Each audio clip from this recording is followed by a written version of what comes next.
দেখি এই অসুস্থ মার জন্য কি করা যায়। ওটা নিয়ে কিছু খাইলেন দুপুরে, চোখের সামনে দেখে আবার আসতে পারে। আমার বাড়ি যে এখানে ছবিতে আছে। আমার বেটা হলে আমার বেটা দিয়ে আপনি যদি বাসায় যান তাহলে যাওয়ার ব্যবস্থা করে দেই। না না না তার বাচ্চা বাচ্চা বেটাই চিরুয়ে থাকবো এলাকায় মাতব্বর আছে না, ওনার মাধ্যমে দিয়ে কথা বলে থাকার ব্যবস্থা করে দিই। মাসুম বাজার পারে না দেই বাচ্চা হয়ে যাচ্ছি এটা আর ঠিক করে গায় বা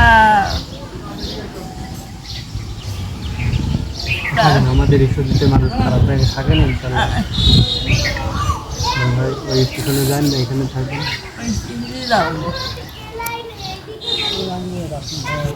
তো অসুস্থ মাকে কিভাবে বার করে দিতে পারে? উনি কিন্তু এক সাইড প্যারালাইজ, ওনার হাত বা ডান হাত কিন্তু চলে না। আল্লাহ সব ছেলের বউকে হেদায়েত দান করুক। যখন মার পেটে 4-5টা ছেলে মেয়ে হয় ঠিকই কিন্তু মানুষ করতে পারে, কিন্তু আর একটা মার ভাত হয় না। না কতদিন ধরে না খেয়েছিল। এসব মাদের জন্য একটু কিছু করতে পারলেও নিজেকে শান্তি মনে হয়। আপনারা একটু শেয়ার করে দিবেন।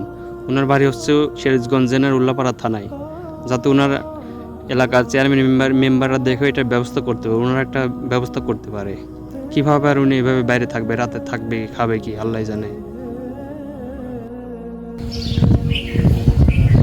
রাখেন, ভালোভাবে রাখবেন। ঠিক আছে।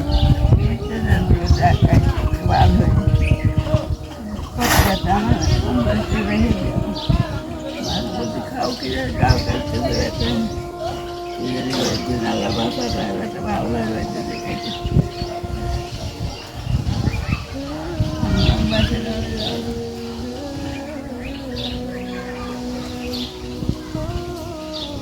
হারাবেন না, ঠিক আছে? না বেটা